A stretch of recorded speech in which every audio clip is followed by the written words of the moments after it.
everybody. Hope you're having the best day of your life. If you woke up in America this morning, it is my belief you are one of the most blessed people to ever walk the face of the earth. So consider yourself blessed. Don't allow any fool politicians to convince you that you are a victim when you woke up in the greatest nation that has ever existed, where tens of millions of people wish that they were. They're not, and you are. So be thankful. Don't forget to thank God and get after that American dream. All right?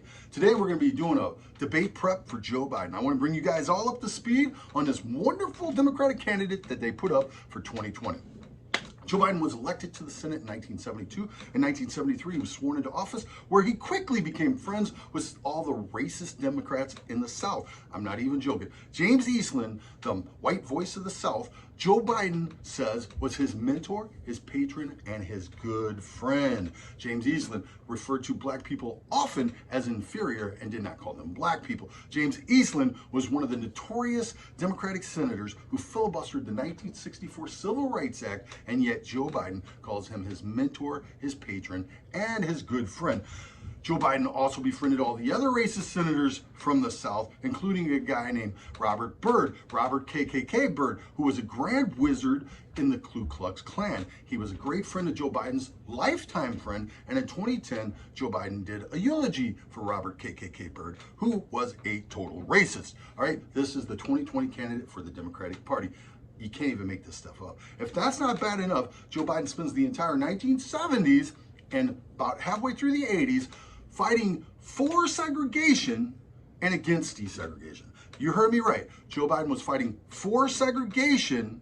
He was politically allied to guys like George Wallace, the racist Democratic governor, who said segregation today, segregation tomorrow, segregation forever. These are Joe Biden's BFFs, okay? You got to realize this. So it makes total sense that he would fight for segregation throughout the 70s and into the 80s. In 1977, as a matter of fact, Joe Biden said, "Come on, man. If we don't do something about this, my children are going to grow up in a jungle, a racial jungle." If you don't believe he said that, go look it up. It's absolutely amazing. This is the presidential nominee for the Democratic Party in 2020. After Joe Biden lost his battle to keep America segregated, he had to find something to do. So in 1994, he claims that he wrote the 1994 crime bill, which is one of the most notorious crime bills ever in the history. I mean, honestly, the racist Democrats that he was friends with must have been extremely proud of him, because Joe Biden, if he truly did write this crime bill as he claims, he is responsible for locking up more innocent black Americans, and by innocent, I mean nonviolent drug offenders like Alice Johnson, who was put away for life for nonviolent drug offense. This lady was put away for life for nonviolent drug offense. By the way, President Trump pardoned her and got her out of prison. When Joe Biden was vice president and Barack Obama was president, Alice Johnson appealed to Barack Obama 2 times for a pardon, and she was rejected both times.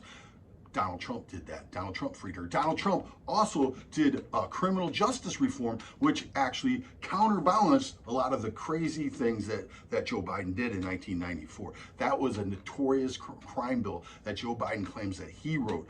All right, think about this. This stuff gets crazy. If that isn't bad enough, good old Scranton Joe, by the way, he left Scranton when he was a little kid and never went back, but he always likes to brag that he was from Scranton, Pennsylvania, and he was one of the youngest senators ever elected. So Joe Biden actually has really never even been in the private sector. His whole entire life's been in government, 47 years. We'll get back to that. But good old Scranton Joe, yeah, you know, the guy who kisses the union members and hugs them and then goes out and pushes for NAFTA, which destroyed all their jobs and devastated the working class and destroyed American industry. Yeah, that guy, good old Scranton Joe. And then after that, if that wasn't good enough, to make all his, I don't know, to whoever he thought he was working for, I have no idea, but he backs China's most permanent, most favored nation trade status. So Joe Biden pushed for NAFTA, Joe Biden pushed for China most permanent nation trade status, and then Joe Biden pushed for China to be a member of the World Trade Organization.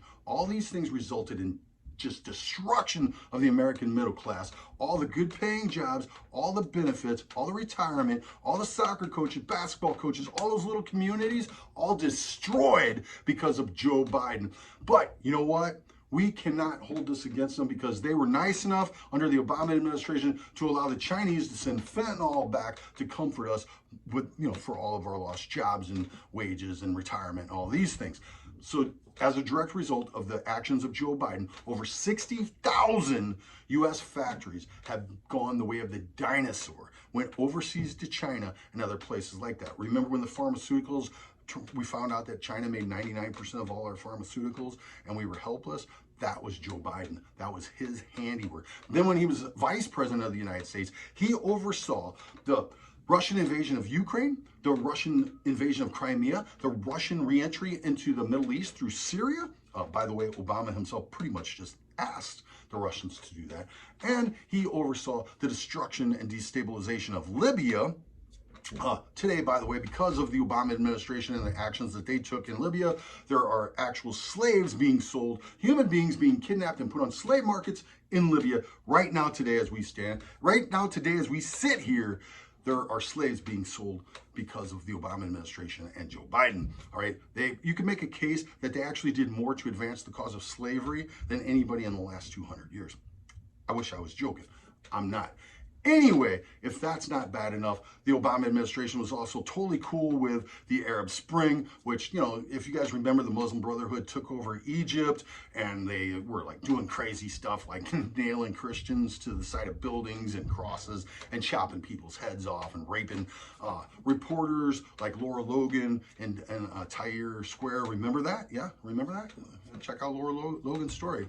That was the Obama administration, Joe Biden. And, oh yeah, then there was that thing with Hunter, his son, and his brother, who are some shady people. Hunter making a lot of money in Ukraine, a lot of money in Russia, a lot of money in China, flying in on Air Force Two.